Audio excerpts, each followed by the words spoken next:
desculpem mais um problema em nossos estúdios. Estávamos falando aí do princípio da erradicação da pobreza. Estava dando o exemplo das férias exatamente para exemplificar aos senhores, demonstrar que hoje é perfeitamente possível a qualquer um programar suas férias. Ou seja, a aquisição desse bem de consumo, a viagem. Hoje a viagem de avião em alguns momentos se torna mais barata do que a viagem por outras formas de meios de transporte.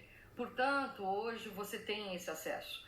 A indagação fica com os bens de consumo mesmo, se na questão dos produtos colocados à venda, essa diversificação sem controle de qualidade não é prejudicial ao próprio consumidor lá na ponta da linha e que talvez não tenha sido a preocupação daqueles que criaram tanta margem aí de acesso a bens de consumo.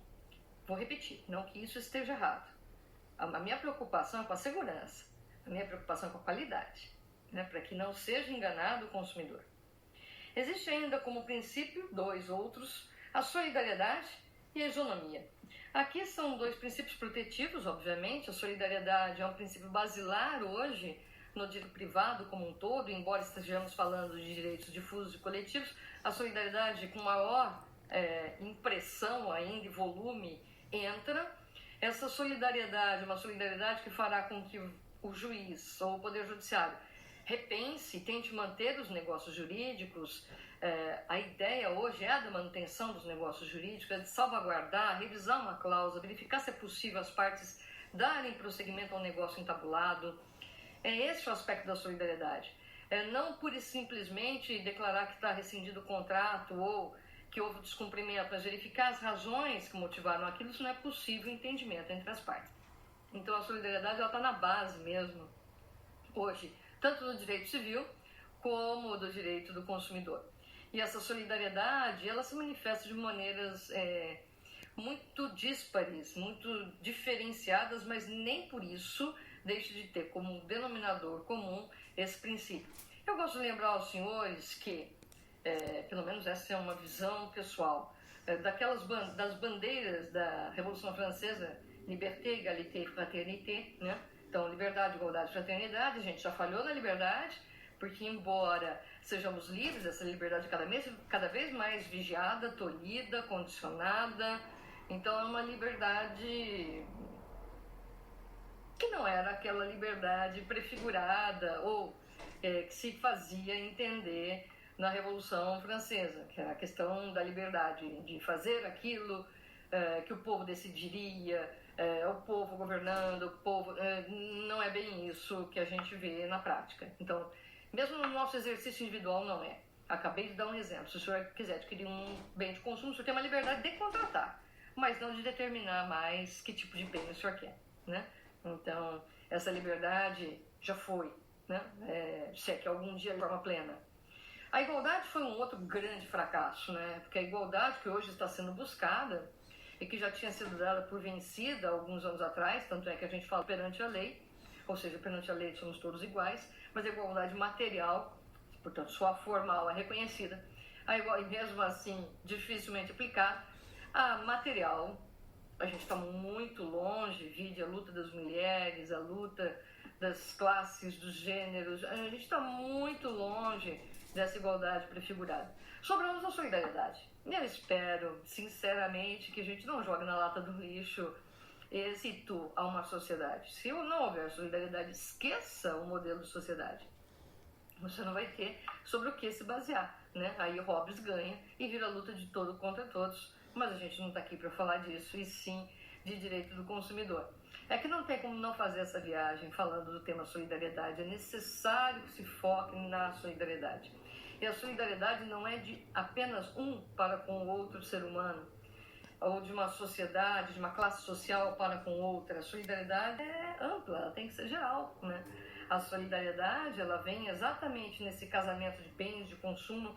Uma empresa fornece para outra. É claro que vai ter ganho financeiro, todos vão ter. O senhor também vai pagar e vai ter o bem de consumo.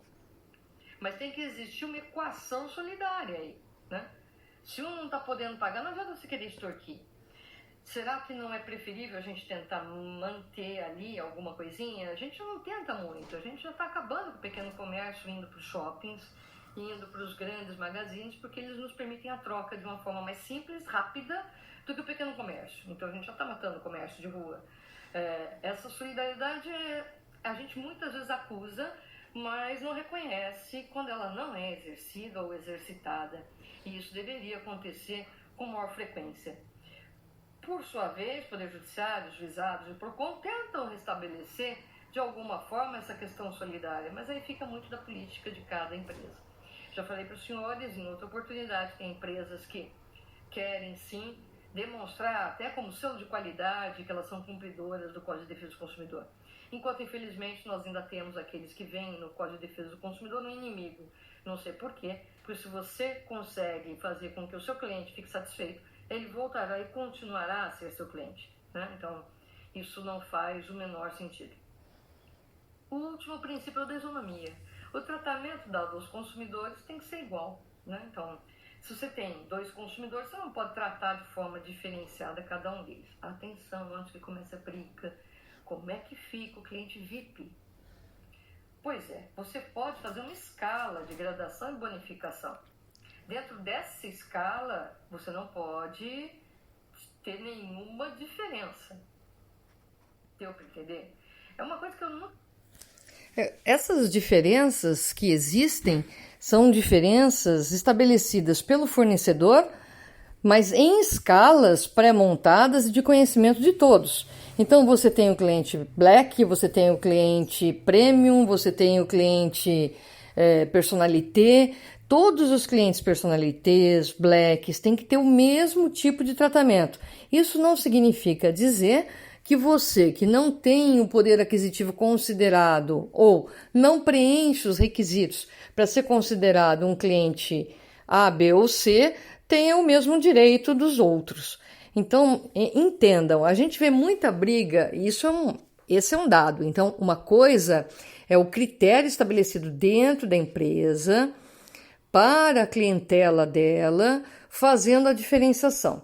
E aí não pode haver quebra de isonomia dentro do mesmo segmento que ela criou. Então, todos os clientes Black têm que ser tratados da mesma forma. Todos os clientes Prime têm que ser tratados da mesma forma. Todos os clientes comuns, Uniclass, ou seja lá o que for, têm que ser tratados da mesma forma. Idem os Van Gogh da vida e por aí vai, né? Então, existe sim uma diferenciação, mas essa diferenciação é estabelecida entre eles e não pode haver uma nova subdivisão. E isso já seria indevido, né? Esse é um parâmetro. O parâmetro que ninguém gosta de aceitar é o parâmetro típico da festa de final de ano em shopping center. Quando eles oferecem o brinde e colocam assim, são só 2 por CPF. Gente, vira uma confusão porque a pessoa alega que ela comprou tanto, logo ela tem já está o aviso ali, são 2 por CPF, porque a tentativa é fazer com que todos façam ou tenham a possibilidade de consumir e de levar o brinde, e não uma sanha desenfreada e uma pessoa só leva todos os brindes. Então, aí existe uma preocupação com a isonomia. É muito interessante que quando essa preocupação com a isonomia, essa igualdade material, ela se apresenta, o primeiro que vai embora é a solidariedade, né? Porque aí você quer fazer valer o seu direito, pouco se importando com o direito alheio. Então, é bom que se entenda que você, por exemplo, não pode ser preterido numa loja em que o produto está à venda. Você tem o dinheiro para comprar e o outro também tem o dinheiro para comprar, e essa loja não tem qualquer tipo de critério, é uma loja normal de venda em shopping ou na rua. Se você chegou antes e já separou o produto que é seu, ele não tem como vender para o outro. É que o outro já é meu cliente, ele ligou antes, ele fez a reserva, não, então vai ser tratado da mesma forma. Esse aqui é o tratamento isonômico. Gente, não importa quem está entrando na padaria, se é alguém bem cheiroso, bem arrumadinho, ou se é alguém de parcas condições econômico-financeiras, que não necessariamente é mal cheiroso, né? Venhamos e convenhamos, uma coisa não tem nada a ver com a outra. Se os dois têm dinheiro para comprar o pão, os dois vão comprar pão. Não tem que ter diferença. Essa é a questão isonômica. E a gente vê tanto preconceito. Tem gente que não deixa os outros entrarem em restaurante pela forma como estão vestidos. E às vezes aquela pessoa que você repudiou no restaurante é um grande fazendeiro. Ele estava saindo da fazenda, tá todo sujo. Ele queria comer, ia pagar, obviamente, porque ele tem dinheiro para isso. Mas o seu preconceito falou mais alto.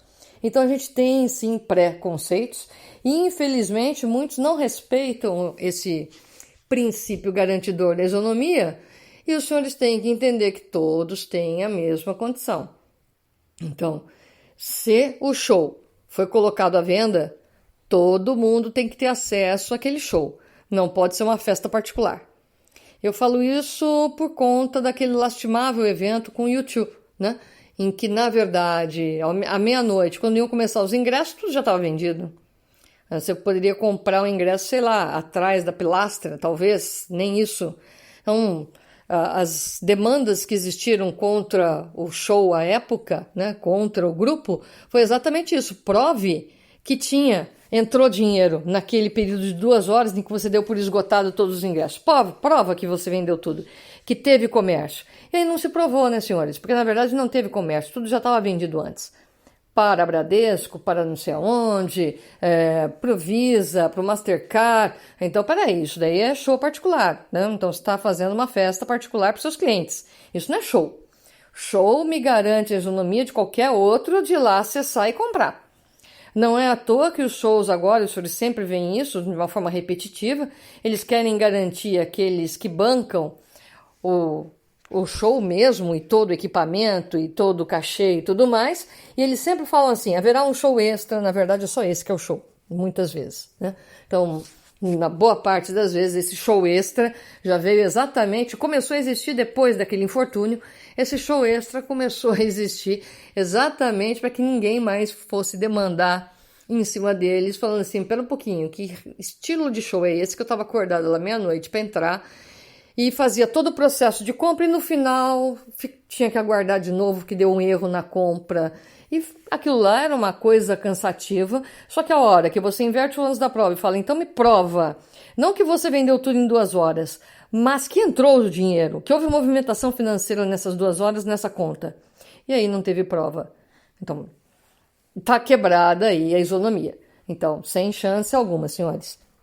Uma coisa, você ser cliente, a empresa vai lá, ela reserva tantos lugares, faz o pagamento, mas o pagamento dela tem que ser igual ao meu. Se ela fez o pagamento em separado, ela vai ter critérios diferenciados.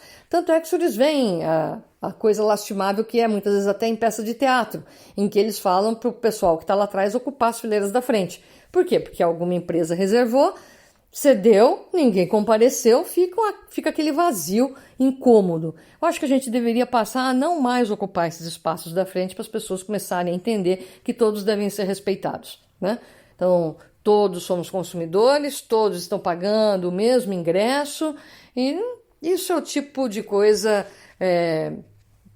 que não se espera de algumas profissões, né? Ou de algumas áreas mais sensíveis, tá? Mas, independentemente da crítica aqui formulada, porque como boa apreciadora de música, vou a show, vou a teatro e vejo que isso acontece com uma frequência indesejável, vamos ver agora, depois dessa crise, como se comportam, mas existe aí uma preocupação muito grande em que se mantenha o critério da isonomia. A gente tem que dar preferência? Tem a fila preferencial, tem o caixa preferencial para o idoso, tem o caixa preferencial para gestante, mas é só, gente, né? Não é uma sangria desatada também, não é uma loucura de se exigir a qualquer momento, todos os direitos. Bom, essa foi uma rápida síntese aí de alguns dos principais dentre os princípios constitucionais que o direito do consumidor agasalha, toma para si e reveste de uma outra forma para atender aí a dinâmica consumerista. No nosso próximo encontro, a gente começa com os direitos da personalidade que estão ali no artigo 6º, nos chamados direitos básicos do consumidor. E começaremos com um bem polêmico, que é a questão do direito à vida, à segurança, à saúde, exatamente o problema que vivemos hoje. Então, até o próximo encontro, cuidem-se, fiquem bem encerrem bem esse dia, né? Abraços virtuais a todos e mais uma vez as minhas desculpas pelo problema na gravação anterior. Fico por aqui, um abraço a todos.